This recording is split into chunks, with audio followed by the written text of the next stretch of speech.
What's up, everyone? It's Super Bowl week. We are live from Stadium Swim. I have my dear friend, one of my favorite people, producer of Sharp Money and co-host at VSiN, Dustin Swedelson. How's this going? Oh, my favorite feral human being, Stephie Smalls. Welcome back. I know. I saw you were coming to town, and instantly, my liver started pulsating. Yes. I had to call my doctor. Luckily, you have to do the apps these days. I'm like, hey, I saw a friend. My liver had muscle memory. It was like, hey, you got to stretch this thing out because Stephie's back. It means your bodily organs are going to shut down. And you set strict boundaries. You're like, my social life, this is the exact text. My social life does not start until Thursday. Yeah, no. Because I'm like, when am I seeing you? What are we doing? And I lied, by the way, because it's starting tonight. I Ubered to work in anticipation of hanging out with you here. And then we have a little bit of a DraftKings VSiN event after here at Circa, because Circa is the greatest place on earth. And it is. I anticipate it being a very late night. So my social life is starting a day earlier. I'm actually proud of myself. I'm proud of you too. Because the fact that I made Monday and Tuesday and I haven't gotten a mess yet. Yeah. Meanwhile, I went to the strip at 12:30 last night and didn't get home till 5, but that's besides the point. Do you remember the last time we saw each other, what we were doing? Are we allowed to say? Week 1. Oh, no, it was that. Okay, we saw each other again. Not that. Yeah. No, we won't. We can't disclose that because both of us will lose our jobs. Yes, it will be very appropriate. It was legal, but barely.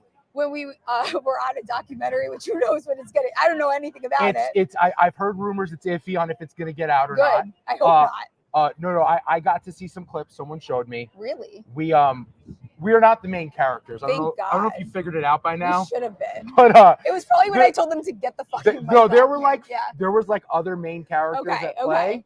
And we are in it very briefly, and we do not come across bad. Well, the Giants came across bad. Well, of course, because week 1, we're all excited playing the Cowboys, and then the Giants just get obliterated, and we're mic'd up during this. It's cool because we're on a 15-year offensive line rebuild. Yeah. Still waiting. I was in college, I think, when the offensive line was good. It's a disaster. Hopefully, Evan Neal gets pushed to guard. You're obsessed. I just can't. I'm over it. You have an unhealthy obsession. Yeah. Because here's the thing. I don't know if that fixes the problem. Okay, well, in my head it does. So that we're going to just roll with that narrative. I like to come up with narratives, as you'll see when we get into some props for Super Bowl. We just roll with it. Before we get into it, any comments on some of these hirings for the Giants, these coaches? What are we picking up the whole Titans staff? Are we just making room for Vrabel to come next year? Or what's going on? Look, I'd say with the Titans defense, not a lot of household names. Jeffrey Simmons, they traded Byard. Mm-hmm. They don't really have a good secondary, whatever at linebacker. And they were solid. They weren't good, but they were solid. Yeah. So, I'll give them credit there. Keeping Kafka, pleased about, but really it's Daboll's offense.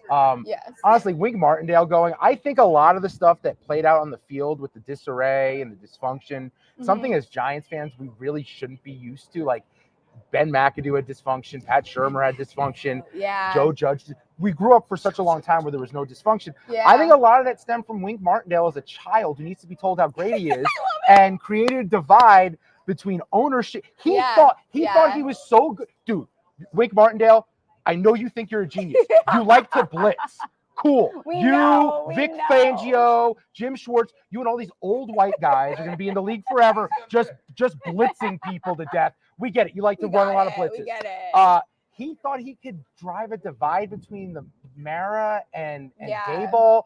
And to me, I think when you get rid of that toxicity, shout out to System of a Down, I think it cleans everything up. And I think we're going to have a more positive work environment for the Giants. Okay. All right. And I think I actually am under the impression, I know this is a Super Bowl show, so everyone bear with me because we'll get into it in a second. We're a little stuck. But I kind of think the Daboll is an ass stuff is a little bit bullshit. I think it's a little fed into too much. I think the players love him. I think so too. And by the way, I remember with the Eagles where it came out late in the year where Jalen Hurts or one of the receivers, maybe it was AJ Brown, was like, you guys were criticizing Nick Sirianni after the game.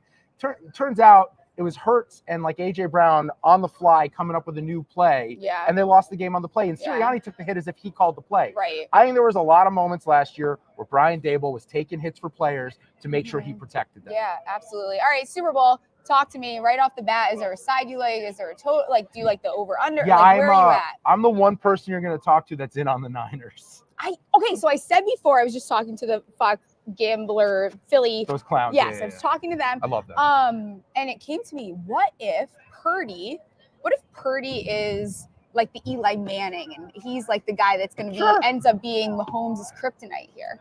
I think that's totally fair. I think we've reached the point with the Brock Purdy slander that he's becoming underrated. Right. There was stretches in the season where he looked awful and everyone wanted to hammer him. Then he picked things back up. Now he's in the MVP discussion. And full disclosure, I faded him. I bet Christian McCaffrey 35-1 before the Ravens game when he melted down. Because I thought 2 weeks before the Ravens game, I thought he would melt down.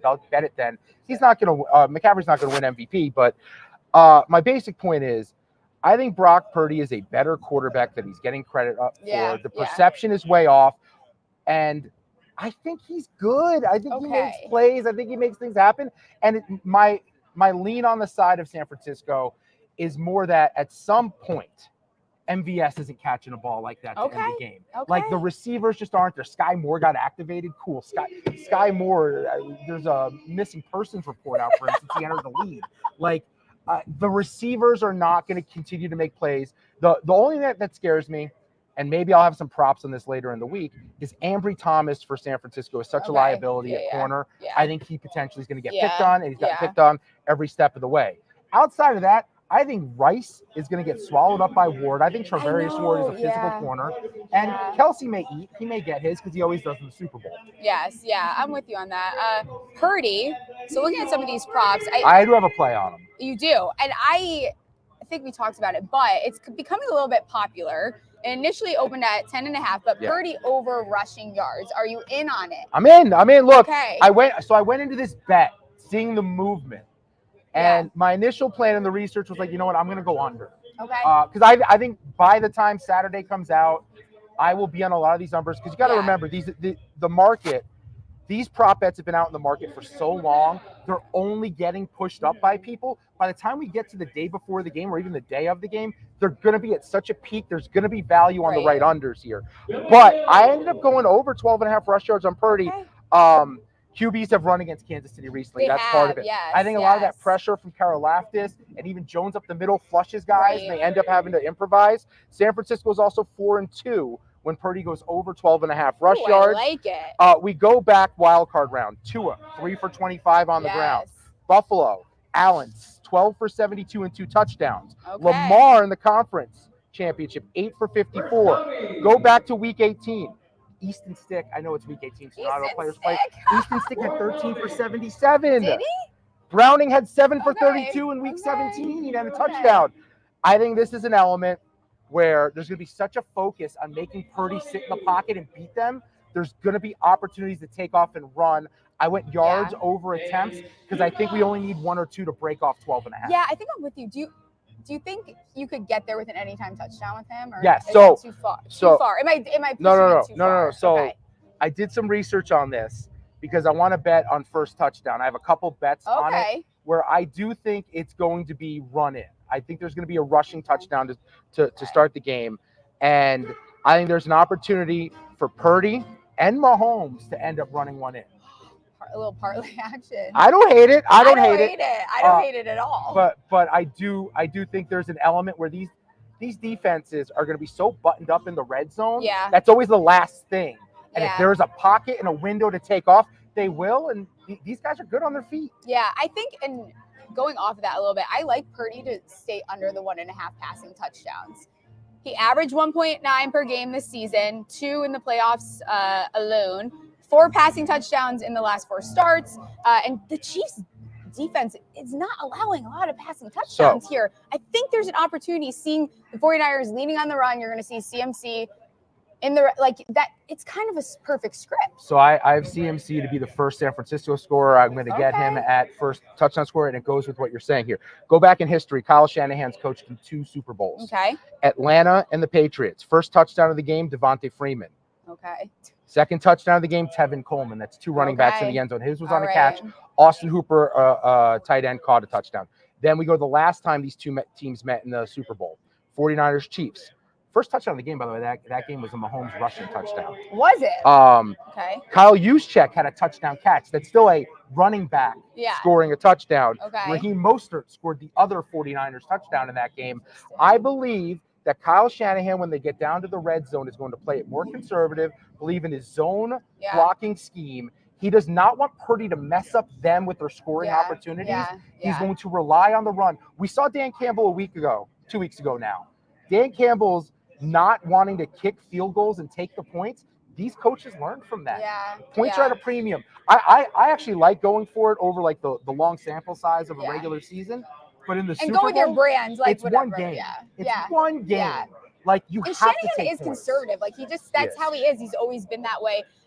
You brought up Usher, which listen. I've typed his name out so many times. I still cannot spell it correctly. I just put Kyle Juice anytime. There's an obsession though going on, like in the public. Everyone loves him. I gave it out last Monday. It was moved a lot, right? Yeah, it was 1.5 over his receiving yards. It's at 4.5 now. His receptions, like it's only at 0.5. And then his anytime touchdown is down to 850. People love him. And I don't know if they're getting so hung up on the last Super Bowl and if that's part of it and they're using it in their handicap. And you saw him in Detroit, 2 receptions, 33 yards. He had a long reception. I think it was somewhere around 23. Yeah. I kind of could see myself ending up like fading him by the end of the week, though, because of how public it's becoming. No, I get that. I totally understand that. Look, let's create the narrative where it's a world where this exists, where it happens. Kansas City's defense, secondary's playing out of its mind. Snead and Reed, like McDuffie's a really good corner. Like I think the secondary is really good. What they want to do is take away the weapons down the field. They don't want to get beat with big plays through the air. With Ayuk, with Deebo, with Kittle. So the last person they're thinking about is the fullback, right? Who's going to be on the fullback? A linebacker. He's a pretty athletic fullback. Juszczyk. Good hands. I can see the world where it exists. I'm probably not going to be betting it, but that doesn't mean it's not going to happen. Yeah, I think I'm there. I always get bratty when the public starts like obsessing over something. Oh, it's the worst feeling in the world. It's awful. It's like it's a good call, but fuck, can you guys just stay off of it for 1 second? Like then I can bet it. You mentioned Ayuk. I actually really like his unders. I think I'm gonna get there. Snead will probably be on Ayuk. Yes. And his target share looks totally different when Deebo is on the field. So you see these spike games when you don't have Deebo. Last 3 starts, he's gone over his receiving yards 1 time. Yards is sitting at 60.5. Receptions is at 4.5. Longest receptions at 24.5. He's kind of pissing me off. Like he's burnt me a lot, I think, in the playoffs. So I'm kind of out on him. I think I'm going to take the under. So all right, let's create that narrative now. I love it. It's a CMC game. Yeah. The whole point of having a guy like CMC is, one, you can become risk adverse. Yeah. So not only do you establish the run with him, and he can do so many things in the run game, the short passes are more reliable. Even though I will say this, I had his over receptions against Green Bay in the divisional round. Yeah. It was 4.5. He had like 10 targets and he barely got there. Yeah. So I know that's the game I'm talking about. Purdy was under pressure. Yeah, 100%. So I think with CMC, I think the game revolves around him for them and establish him. And there's so many opportunities to limit risk and limit turnovers by getting the ball into his hands. Yeah. Because of that, less opportunities for Ayuk. Yeah. And I don't think they're going to push the ball and try to stretch the field. Also, I don't know if they can with the way Kansas City gets after quarterbacks. Yeah, I think I'm with you on that. Is there another prop that you are looking at as far as the 49ers go? Well, the McCaffrey one I do really like. What is it? The first 49ers touchdown plus 145. I do like that. So if you go through, McCaffrey scored the 49ers' first touchdown in 8 of 18 games that he played in this year. He didn't play in week 18. You could tell me it was 18 of 18. And I would believe you. He had the most rush attempts, second most rush yards in the red zone this year among all NFL players, among NFL running backs inside the red zone. CMC was second in receiving yards, first in receiving touchdowns, second in rushing touchdowns. And heading into a couple weeks ago, he was tied with George Kittle for the most red zone target rate on the Niners roster. So I think because he can catch the ball and he's going to run the ball in the red zone, they're going to find a way to get him into space. He breaks one tackle, he's in. I like it. I think you sold me on that. You mentioned George Kittle, who I think is getting very overlooked. His receiving yards sitting now 48.5 at DraftKings. Longest reception is 20.5. I smashed that the second I saw it. but he should be matched up with Mike Edwards. And I think that's a beautiful matchup for him. And I think he can really cook in this game. His yards have gone over 2 of his last 4 starts. And when he goes over, though, he's flying over. Yeah. They're setting this line similar to it. It was similar to this a couple weeks ago. He had 100 and whatever it was. I think alt lines are an interesting look for him. And his longest has gone over 6 of the last 7. Wow. Longest almost as good as Drake's longest. I still haven't looked. Oh, I did. You did? Was it amazing? So jealous. What a guy. What a guy. Maybe at the end of the I show, get it I'll now. look it up. I Maybe get at it the now. End of the show, So I'm not like the biggest Drake. I don't dislike him, but yeah. baby, you my everything. Like that's the last I remember of Drake. Him writing lyrics on his BlackBerry. Now I understand why he has a phone that can take high definition pictures. Okay, there it is. It makes sense. Yeah. So I think George Kittle, though, I'm on him. So again, to go with what we've just been talking about, you don't want to get beat over the top. You don't want to get deep with these electric weapons, with Deebo, with Ayuk, that opens the middle of the field. Yeah. Kittle's a mismatch against every safety. It doesn't really matter. Right. So I totally get where you're coming from. I don't know if I'll be on it. Okay.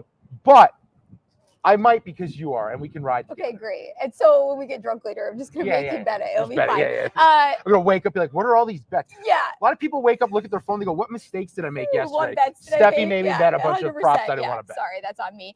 I feel like you're not gonna love this one, but I'm gonna run it by you. But I'll believe in you. Thank you. I'm a good friend. I appreciate that. And we just kind of know it's part of my brand, so I'm obviously betting both quarterbacks to throw an interception because I like the chaos, I like the fun.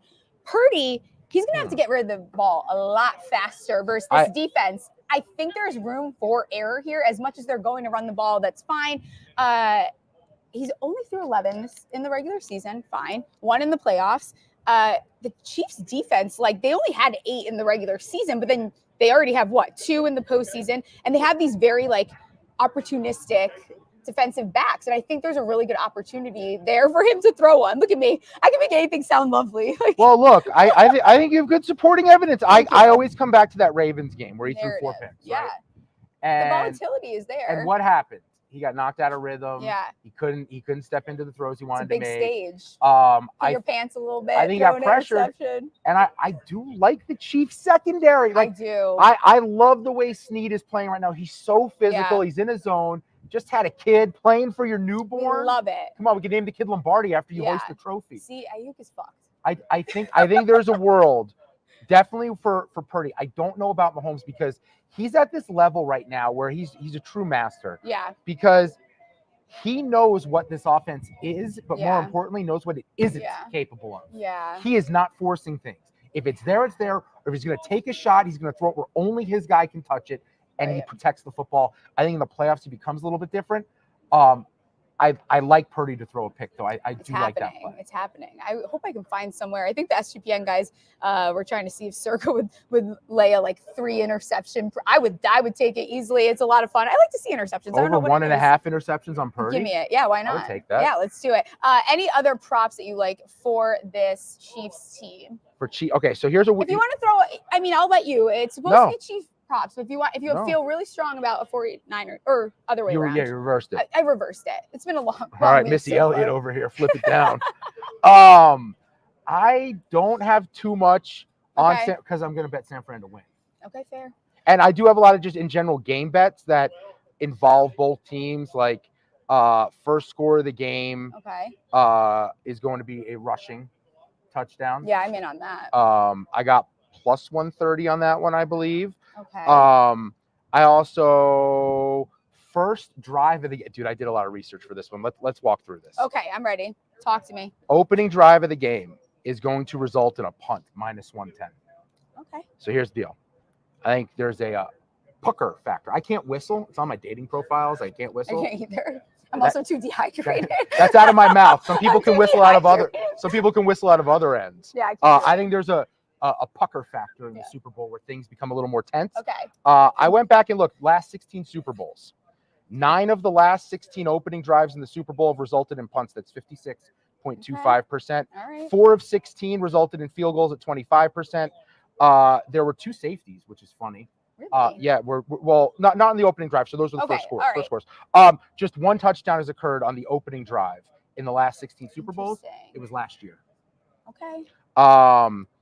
You could also get plus 130 on each team's first drive to be a punt individually. Okay. But I'm going to go with opening drive of the game, punt minus 110. I like it. I just think there is a factor of not finishing early, the 2-week rust factor, the pressure, the moment, the build-up. Yeah. I think it gets some of these guys. Yeah. I also know Kyle Shanahan. They've been a little bit better at scoring on opening drives. However, they haven't in their 2 playoff games. Yeah.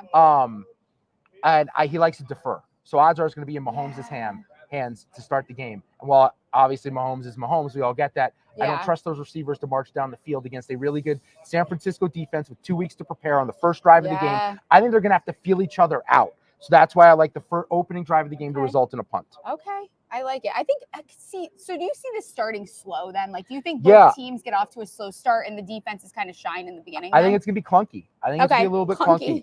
And I think it benefits the 49ers defense, which needs to kind of get back and like figure out what they are. I think they lost their identity during the season a bit. They're definitely different than they've been the last few years. This is not when Robert Saleh was in charge of this defense. Right. There's a little bit, but I don't hate what Steve Wilkes is doing. It's just they don't have that edge. Maybe they found it in these 2 weeks because there's a ton of playmakers there. So I think that because of the lack of players on Kansas City's side to make dynamic plays through the air, I do think it's a bit of a feel it out early, which is why I'm also leaning. I haven't bet it yet, but I lean under. I think so too. See, I keep saying it. I think it's an under game. Yeah, I don't think it's going to be a high. I don't see either of these teams scoring that many points. I think it's funny because it's like Kansas City's defense is the best unit on the field, and the unit that I don't trust to score consistently because they have Mahomes, I'll trust them. But the Chiefs' offense, I don't trust to march up and down the field all game. No. Now, second half, totally different conversation. He has the ball in the fourth quarter with a chance to win it. I'm terrified as a 49ers backer. Yeah, 100%. So DraftKings has some of these for the Swifties bets. I did this yesterday. So I'm going to give you some smasher passes on some of these adorable little Swiftie bets that they have. So Fearless, this one's called. Some of these are so ridiculous. Purdy, 300 plus pass yards, 3 TDs, and San Francisco to win 10-1. No, because if he's throwing for 300 yards, it's because they're down and he's chucking from behind. That is not a recipe for success. Friendship bracelets, Kelsey or Usher, first touchdown plus 600. So Kansas City didn't score a touchdown when they played Tampa Bay. Okay. But the other 2 Super Bowls last year and the first matchup with San Francisco, Kelsey scored a touchdown. I buy that. Kyle Juszczyk scored in the last game too. What are the odds on that one? Plus 600. Not mad at it. For a 6-1 shot, take it. Why not? Friendship bracelets, it's a vibe. I feel like in the name of friendship, take a shot. Of course, yes. Also, that's probably because Juszczyk's wife, I believe her name is Kristen.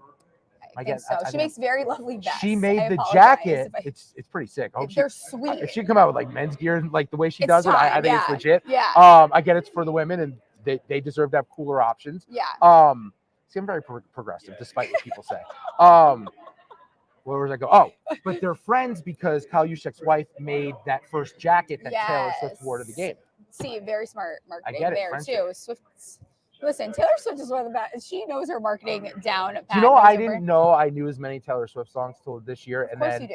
And then it's impossible not to know them. I started doing this thing where I like, football season's a grind. You get it. Yeah. Midway through the week, I have like a 20-minute commute to work here. Yeah. At downtown Vegas. And sometimes I get in a funk where I'm like, it's too much football, too much thinking. I got to shut my brain off. Dude, I would just put whatever her thing is on Spotify on random. I would show up in the best mood. Yeah, they do get you in a good mood. See, I watch Love Island when I got to check out. I'm like, that's my vibe. I don't know what it is. I like some good trash TV. I love trash TV. I also thought by liking Taylor Swift, that would help me get women. And I can tell you that I can't confirm those reports. Okay, well, we'll have to, maybe we'll do some research tonight, case study. Okay, next one, Gold Rush, San Francisco to score 40 plus points. Wait till you hear the odds on this, plus 750. Thought we were going to get more, but. I know. You know what? You're going to take it, aren't you? But that you're a San Francisco backer. No, I have a problem. It's the office line. Like, if you're going to give me 10-1 on anything, I'm going to take it. You're going to give me 7-1. I'll take a shot on that. If it hits, it pays for a couple losses. That's true. That's fair. All right, last one is Karma. This is so stupid. This one's dumb. I'm just saying it right off the bat. Kelsey, 0 receptions. San Francisco to win. Guess what they're giving this? 30-1. That's it. So hold on. Come on. What do you mean? Hold on. Hold on. No, there's no way that you're going to make a narrative out of this. No. When you bet prop, as someone who bets NBA props every night, and this has happened to me. There's a few things. More things are working against you than for you. One of those is injury. Not wishing an injury on anyone. Okay. He can get injured in pregame warmups. He is get older. Injured on the first play of the game, and he's knocked out. He's not 100%. We're not pro injury on this. We're not pro injury. I'm trying to create the world where it happens. I see. That's all. Okay, fine. And I love Travis Kelce. Yes. I have mixed feelings. I haven't decided how I feel yet. He's my second favorite Kelce, third favorite Kelce. Okay. So fourth favorite Kelce. Not doing great. I forgot about their mom. Fourth favorite. And then once Kelce. Taylor becomes a Kelce, I almost maybe put her above him. So and I like him though. By the way, I think they could both come across as like good human beings. I think they're just happy and everyone just needs to shut up. It's like not that serious. Oh no, I'm not talking about Taylor. I don't care. Oh, okay. People can date whoever they want. I mean the Kelce brothers. Oh yeah. I just think they're just normal, regular. I think so too. Midwestern, just good dudes. They're just very good dudes. All right, last thing that I want to talk to you about, because this was got into a couple of very heated debates last night about this. Usher's first song. Yeah. But listen, okay, now we got to talk. This is why I wanted to do this. I'm interested even in the chat what people are thinking. So right now, there's a chat. There is somewhere. I don't know what they're saying. Hi guys, I'm not. Should I do one more button? Are there any ladies in the chat? One of the questions, actually, Joe Carlson, how do we feel about a KC defense anytime TD? So, okay. I don't hate it. Oh, he's got, listen. No, I only had opening drive or first score of the game. Defenses have scored. Let me look at Kansas City real quick. I believe their defense has scored their first touchdown in a couple games, too, if you wanted to go like first touchdown. You know who I want to bet to score? Richie James. So I thought they would find a way to use him because he was really serviceable for the Giants last year. I made fun of him at the beginning. I was like, I don't know where this guy went to school. He ended up being really serviceable. Well, he used to be a 49er too. Like there's a little, we can get a whole narrative. I met him at last year's Super Bowl. He's a little guy. He's little, yeah. But, dude, I thought Kansas City was going to fight. They paid him a lot of money to figure out how to use him. Yeah. Kadarius Toney, anytime touchdown, kind of interest you? No, I'm done. 12-1, I'm out. With this guy, he's such a clown. What did he say? If he got the ball more, he'd be a wide receiver 1. Like, if he could catch, he would also be a wide receiver 1. Stop running your mouth. He had media night, brings up the Giants. So, week 18, Kansas City's defense recovered a fumble for a touchdown on the second drive of the game as the first score. So that defense forced. Look, Brock Purdy throws.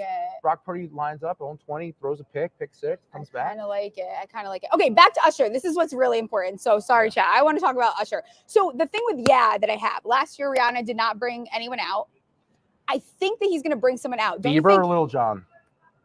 Don't you think it's a good opportunity? Isn't Ludacris in too? Probably. Lil Jon, I feel like there's a good opportunity there. I don't remember. Right now, My Way, which that song sucks. I don't know why. I don't even know it. What is that song? It blows. It's not a good song. It's a horrible song. Everyone bet on Oh My Gosh, but Will.i.am is in that. And I just don't think that's going to be the case. So this is where I've landed. I think it's going to be Love in This Club. Wait, what song am I talking about? Yeah. What's the name of that song? Isn't that song called Yeah? Yeah. What do you mean? Yeah, that's the song. Yeah. That's the perfect opener. No, the way it's not. It opens up. It's not. You have to leave the big hitters for a little bit later. It's the perfect opener because it's the only one I remember. You guys are wrong. And then I had a Twitter follower message me, and he said it's going to be My Way. And I'm like, I had to go back and listen to that song. I couldn't think of it. Does he do because it's in Vegas, a remix of Sinatra My Way into his My Way? Shit. You know what I think would be epic? I was telling producer Ryan before. I think you should start with Daddy's Home. Like, how iconic would that be? I had a roommate who would walk in the house every day and be like, Daddy's Home. And I'm like, do you guys know? Yeah, I think that's it'd be great. What people actually started saying Daddy. So I think I've landed on Love in This Club. I feel like Burn is a weird vibe to start with. I'm good with Love in This Club. Oh, no, I'm okay with that. My Boo would be iconic, but this is just what I would want. I do think Lil Jon needs to make an appearance. He has to make an appearance. Do you remember Crunk Juice? Yeah. Dude, I used to drink so many Crunk Juice and vodkas in college. Let's get crunk tonight. It was so good. It was like a carbonated fruit punch energy drink. God. Oh my God. Does it still exist? I don't think so. Let's find out. It feels like something they would ban. I gotta look that up. I feel like it's something they could ban. And then the other one that I think, and then we'll wrap up here. So DJ Got Us Falling in Love. That's plus 800. But I think Pitbull is a really good opportunity to come out. So that's a mid-show thing. Can I tell you a really bad story about Pitbull? Sure. He killed no, I'm just kidding. So I was dating this girl. Okay. She thought Pitbull was amazing. I thought she was joking the first time she told me, and it was living out here. It was like the last girl I really dated here. And she's like, Pitbull's in town. I wish we could go. And I was like, all right. I just sent her a text. Here's 2 tickets. We're gonna go. That's and I nice. had to sit through a Pitbull concert. I got blackout drunk. Yeah, I miss I got blackout drunk, and all I remember is there were so many moments where she's like, he's so inspirational. And I was like, I just found out I'm not marrying this girl. It cost me like $300 between the drinks, maybe $400 with the drinks and tickets. But when she kept saying he's so inspirational, I was like, he's so full of crap. Pitbull. He looks like my dad, so it's a little weird. It's a weird vibe. Every song sounded the same. They all sound the same. It was the same song for 90 minutes. I doubt he even sang at all the entire time. You just said Dale a lot. I still don't know what it means. But it's provocative. It gets the people going. Yeah, I don't know. I think it's going to be Loving This Club for me. 10-1. I think everyone's being a little too basic. Also, when I went back and listened to them, a lot of his songs kind of suck. Like hot takes. Some of his songs are like not. They're just really slow. It's time and place. So you gotta be. You're right. 100%. It's a lot of like baby making music. Yeah, people don't want to admit this, but the Beatles actually stink. No, I'm just kidding. Any questions? But the Beatles sound like a kindergartner compared to someone playing instruments now. Yeah, you can't hate on the Beatles. Let's see if Usher's ever said what his favorite song was. I'm going to Google our research on the fly. It's gotta be fun. You can ban him to show a nipple. I'll show one right now. For free. Any questions from the chat, right? No, nothing. Okay, sweet. Tell people where they can find you. Other than at the bar with me after this. On Twitter, at Dustin Swedelson. On Instagram, at Dustin Swedelson. On No, I'm just kidding. One day, I'm going to need OnlyFans, but not today. We're not quite there yet. Let me know. You tweet me. Is there a market for me on OnlyFans? If you would subscribe, I'll make one right now. I need the money because I'm probably going to lose a lot of bets in Super Bowl Sunday. Yeah, probably. And then you can catch me weekdays, 3 to 6 p.m. Eastern on VSiN. We're on YouTube TV, iHeartRadio app, wherever you want to get your podcast as well. Amazing. All right, great. We'll be back same time tomorrow. Maybe not outside at Stadium Swim. Maybe back to the 15th floor we were recording. Like, subscribe, comment, rate, review, do all the things, and we will see you guys tomorrow. Watch him make it, break it, break it, break it.